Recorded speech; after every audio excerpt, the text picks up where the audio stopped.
Good morning, good morning. Happy Monday, everybody. I hope you all had a great weekend. It was nice to have a bit more sunshine, wasn't it? Nice to get rid of some of that horrible grey. And it's nice to see the mornings getting lighter. All right. So got to do the weather check-in, right? So good morning. I hope you're all okay. If you are there and you are watching live, give us a hi. Tell me who's watching. Give us a hi. Maybe share, like, what did you get up to in the weekend, and how are you feeling about this week? What are you looking forward to this week? I've already done my very quick snippets on some of my other channels, but I really like to kind of focus on for the week. What do I want to achieve? So getting rid of all of those never-ending to-do lists. There's always something that we can be doing. I like to try and get rid of those never-ending to-do lists and focus on a get-done list. So I have my get done. So I kind of ask my community, what do you want to get done and achieve this week? How do you want to feel? How do you want to feel by the end of the week? And who do you need to be this week? That doesn't mean you have to be anything other than who you are, but maybe, which parts of you need to come to the forefront a little bit more? Which parts of you need to take center stage? Do you need to be a bit calmer this week? Do you need to be a bit more confident? Do you need to be a bit more focused? What do you need to do this week? Do you need to be a bit more, do you need to be kinder to yourself? Do you need to be a bit more strict with yourself? So bringing those parts of you to the forefront, that will help you feel how you want to feel by the end of the week and get done and achieve everything you want to get done by the end of the week. So maybe have a think about that as we go. So this morning, I want to talk to you about self-care is how you regain your power. Self-care is how you regain your power. I have made a few notes for this morning, which is very unusual for me. But yeah, I was, I think, and I mention this a lot to everybody, when we talk about self-care, there is no one size fits all. And also, I think it's really important to remember that what we choose now doesn't have to be that we think that, like, doesn't have to be the thing that we choose forever. It's whatever works for us. And over the last few weeks, there's a particular thing that I want to work on for myself at the moment.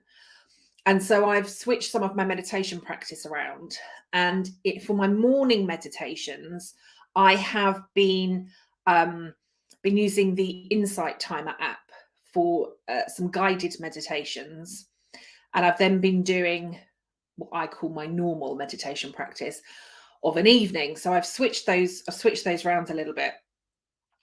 And Insight has started to, as you kind of first open the app, it now gives you like a quote or a phrase or something. And the end of last week, as I opened the app, self-care is how you regain your power, was the opening to the app. I thought, that's brilliant.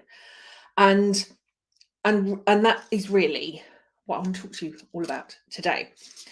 And we can talk about self-care being a yoga practice. It can be how we exercise. It can be our sleep pattern, our sleep routines. It can be our nutrition. It can be our self-talk. Yeah, the way in which we talk to ourselves. The language that we use with ourselves. So I think we can think about it in terms of the well-being perspective, right? Get out and walk, do your exercise, eat water, stay hydrated, eat a healthy diet. We could look at it from that perspective. I think I have been noticing more and more over the last few months, more people with less time to focus on their self-care. And the more that I was thinking about that, and particularly when this quote came up last week, sorry, I need to find my tissues. A bit of a runny nose. But the more that I was thinking about that, I think the reason that we've got, and not to say, right, that we don't have busy lives. We have busy lives. You have busy lives. We're all doing the very best that we can. We're coming out of the winter slump. we have had a really challenging few years, right? None of this is stuff that you don't know. But I also think from a self-care perspective, we need to broaden the net. And so I wanted to give you a few examples this morning.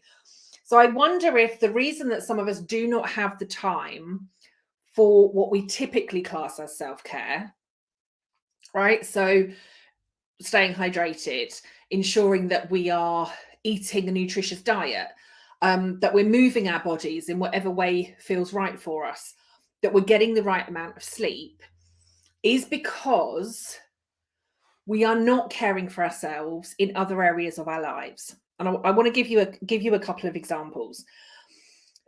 Maybe 10 or more years ago, I had a friend, and some of you may have friends like this or colleagues like this, or you may be the friend or colleague like this.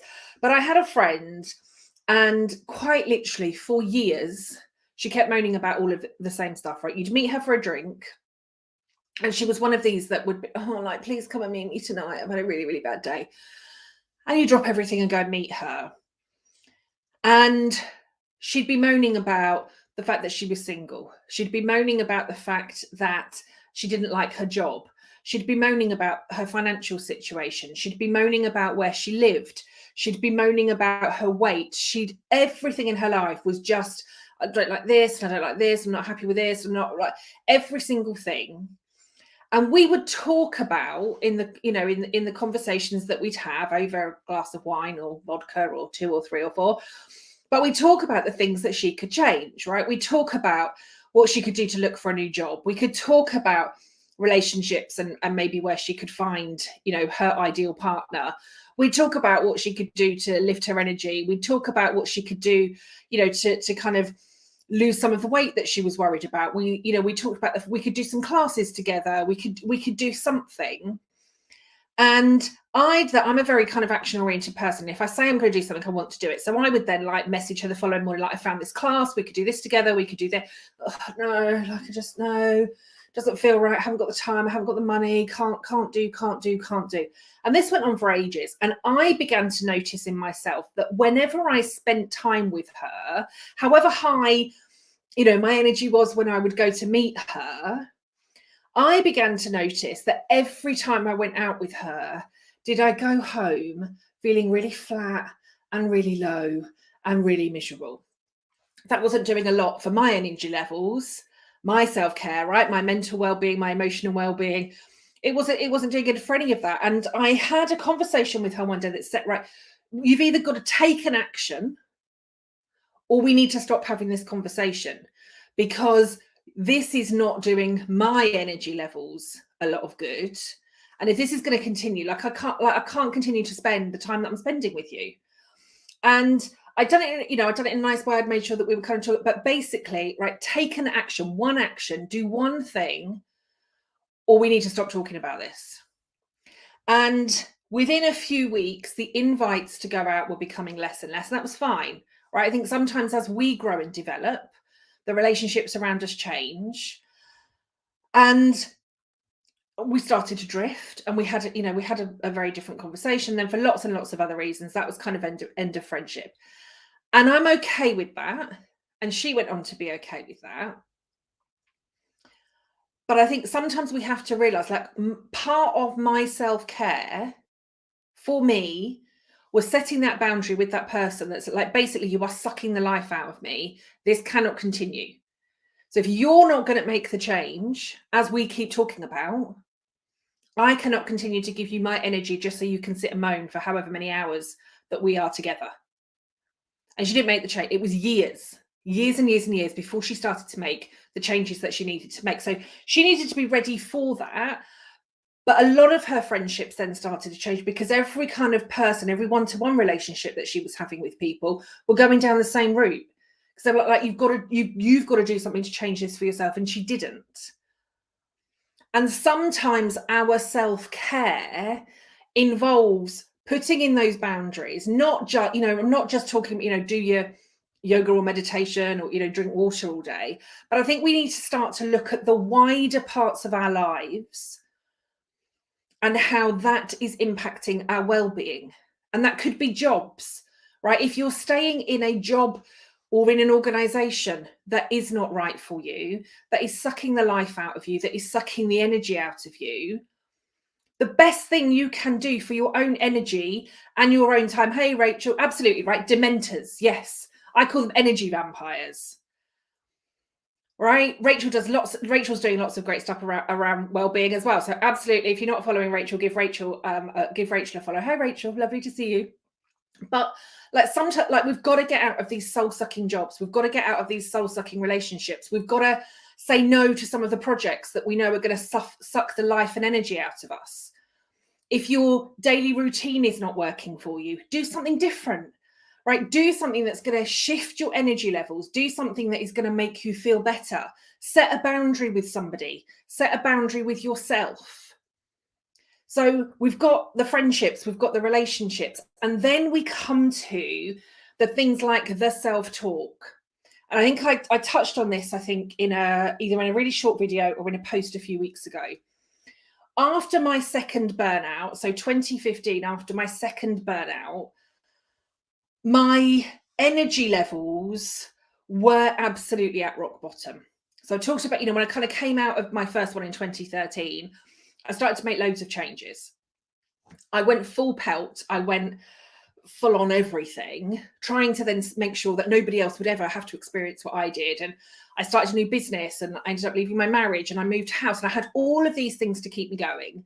And then burnout number 2 struck in 2015 and I couldn't find any of that energy or momentum to keep me going again. And actually, day in, day out, I was just getting lower and lower and lower. And I was then put on some medication that also sent me lower and lower and lower. But what I hadn't realized until a few years later was my self-talk was in a really downward spiral. What I had started to say to myself was that I was sick and tired of feeling sick and tired. Right? That had become my daily mantra.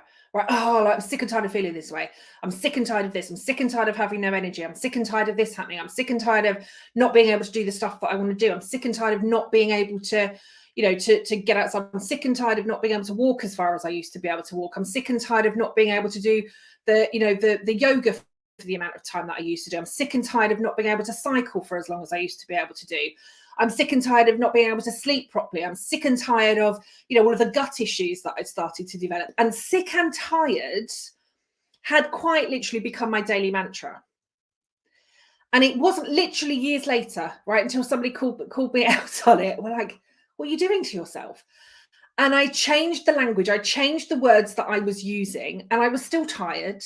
And I was still ridiculously sick and dealing with, the kind of physical issues and some of the mental health issues that I was dealing with. But I stopped telling myself I was sick and tired. Even really small things of actually being grateful for the fact that my body was still keeping me moving. For being grateful for being able to get out of bed every morning. And I started to find more of those things. And we talk about gratitude practice. And I'm not so much saying you have to have a gratitude practice. But as part of your self-care, I want you to consider how you are talking to yourself. If you start every Monday, like, oh God, I can't, this week's just going to be a nightmare. If you're telling yourself this week is going to be a nightmare, this week's going to be a nightmare.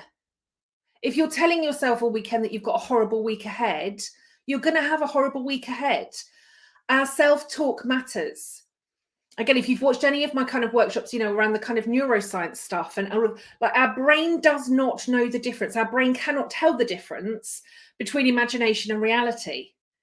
So if you are constantly telling yourself, this is crap, this is shit, this is hard work, this is a nightmare, that's the reality that you are creating for yourself. So as part of your self-care, whilst I'm hearing from all of you, I keep seeing you're talking about looking after myself, you're talking about like, I haven't got the time, I haven't got the energy, I haven't got the headspace. Maybe some of the other things that you could be doing for your self-care are changing the way that you're talking to yourself. Removing some of that toxicity, removing some of the things that are sucking the life and the energy out of you on a daily basis.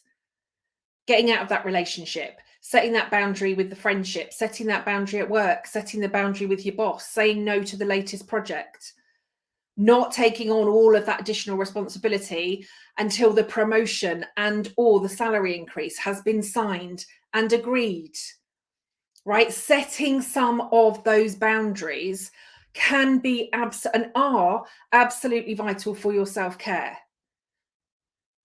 So whilst so many of you are telling me, I haven't got the time, I haven't got the energy, I haven't got the headspace, like my stress is coming through the roof. Remember, my big focus, my absolute mission is about preventing burnout. And we need those strategies and plans in place to allow us to do that. So if you're looking at your diary and you haven't got time for the self-care, you haven't got time for a 5-minute cup, that's fine. But look at the other ways that you or those around you are sucking the life out of you. Consider your self-talk, consider the relationships, consider the work, considering the time and effort that you're putting into things. Consider what you're giving versus what you are receiving. If you always feel like you are giving and giving and giving and giving and receiving very little back, something has to change. Something is out of balance. And maybe think about some of the small things as well. Again, I interviewed, she was one of my very first podcast guests, actually, for the latest podcast series that I'm doing. But I interviewed Denise Duffield-Thomas, who is the money mentor. And I've been doing her kind of boot camp and for a few years now. I've been reading lots of her books. I'm following her for quite some time. And every kind of January, I restart the boot camp again, right? If I want to get past another kind of money block, then I start the program again and I start to go through stuff. And one of the very really small, and it was just a checklist, right? A small checklist. I actually think my self-care is quite good, right? And again, I talk openly about all of the stuff that I do on a daily, weekly, monthly basis. And so I'd started to kind of go through this checklist of all the ways that you could be looking after yourself a little bit better, right? It's kind of life inventory. And I was like, this is going to be great. I'm going to have all of this covered. Until I got to the part that was about my physical body. Right. And she's just kind of what's your skin like at the moment? Actually, my skin's a little bit dry. Maybe book yourself in for a facial. I can't remember the last time I went for a facial. Asking small questions, about like, what are you kind of, what are your nails like? It's like dry and brittle. Like my hands aren't great at the moment. Need to book in for a manicure. And kind of varying different bits of your body. And you can probably see it as the way I'm standing, actually. You see my shoulders are off. I hold all of my tension in my shoulders. And whenever they kind of go a little bit off balance, I need to do something about it. And it's not something that I can fix just in I need a real deep kind of sports massage. And again, I sat going through this and I was like, I can't remember the last time that I booked a massage. So I've booked in my massage and I've booked myself in a spa day. Because even though I think mentally and physically, it's great. I move my body on a daily basis. I do my meditation, I do my yoga, I do my walks. I take time for myself. I've got my reflection, all of that kind of stuff. I'm still working on my self-talk. Sometimes I'll still catch myself say something and think, oh, crap, I can't believe I just did that. But again, I'm learning, right? Sometimes we will find ourselves, but the awareness is what will make the difference. But I hadn't realized that actually, I suppose my kind of outer body, in terms of some of that stuff I'd let slip. And I've booked it. It wasn't front of mind, but I've booked it in. So if you were to maybe do some kind of, I don't know, like a bit of a life inventory or a little bit of a checklist and consider all of your ways of working. Again, I talk about, I have no tech most of the time. After 8 p.m. at night, I prioritize my sleep. Those things matter to me. I'm very conscious about what I consume on social media because that stuff matters to me. So again, maybe consider, yourself. I talk about the 4 corners, right? Self, relationships, work, and world. If you were to give yourself an inventory of those 4 areas, what might need to change? How much time are you wasting scrolling through your phone when you could be out having a walk outside? Or, I don't know, soaking your feet or looking for a new job or setting that boundary with that friend? Right, we all have choices. And so today I want you to consider not just what we typically and most commonly talk about from a self-care perspective, which is the kind of exercise, attitude, rejuvenation, nutrition. It's not just those areas. Think more broadly. think self-talk, relationships, work, world, right? What are you consuming in the world that is causing you to feel crap, have no energy, have all your stress levels rising? So EARN, EARN, exercise, attitude, rejuvenation, and nutrition, but also think much more widely than that. What are you consuming in all areas of your life? What could you change for your self-care? What could you change for your wider self-care? Where do you need better boundaries? Where do you need to get some things changed? Rahana,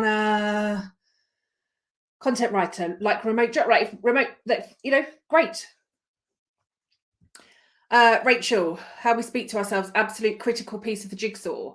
I say to my daughters all the time, words matter, choose them widely. They absolutely do. And not just how we speak to others, but also how we speak to ourselves. And majority of us, if we're honest, we're not particularly kind to ourselves, right? We're just not particularly kind to ourselves.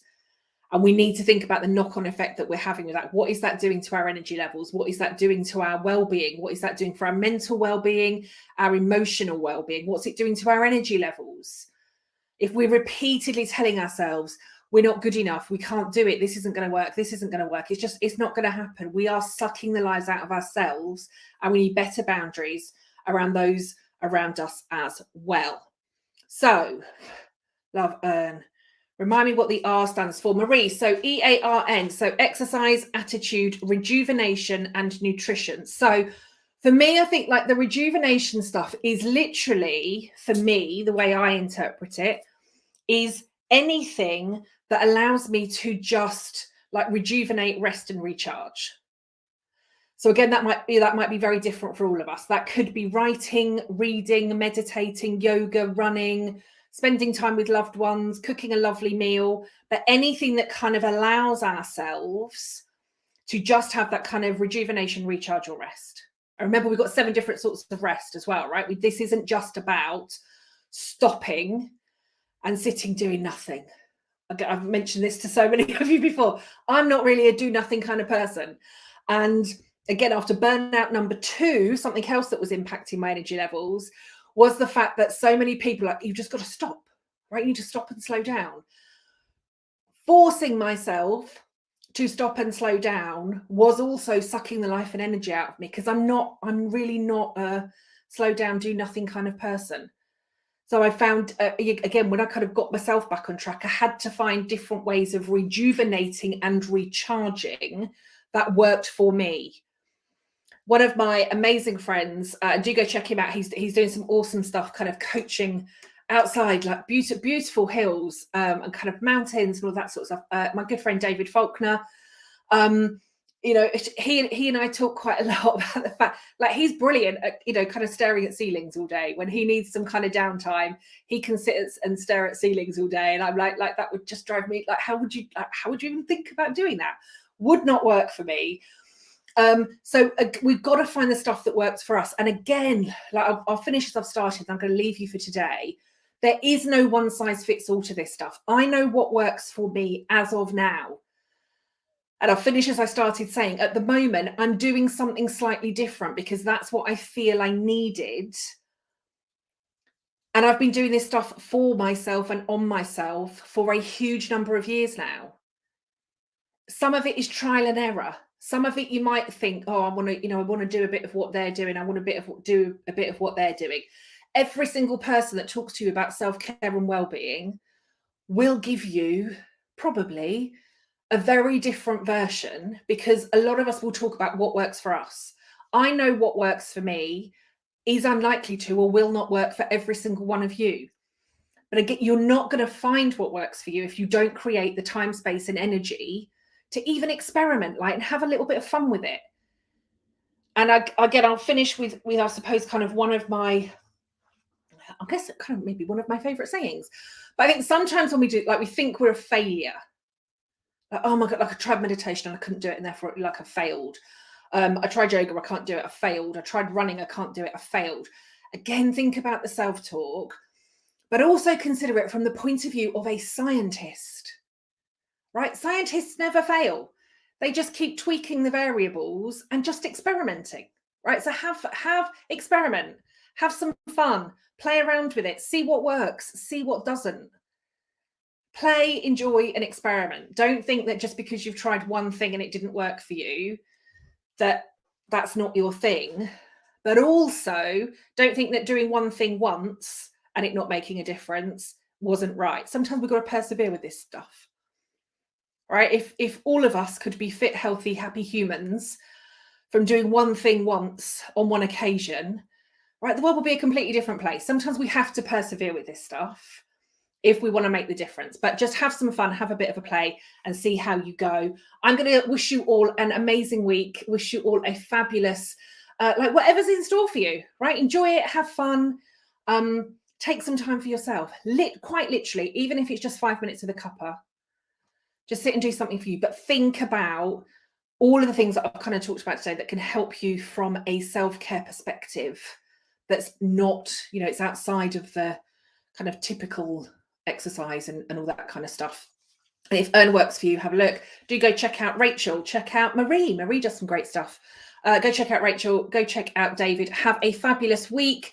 I'm going to be back with you for a live next week. But as I said, I'm also doing loads more videos. So you'll see my fabulous face all over platforms at some point this week, I'm sure. And if you do want to get your hands on some free resources that I've been working on to help you reduce some of your stress levels, start to put yourself forward, head over to kellyswingler.com. Scroll down to the footer on the homepage. You'll see my freebies section. Click on there and you can get yourself some fabulous resources.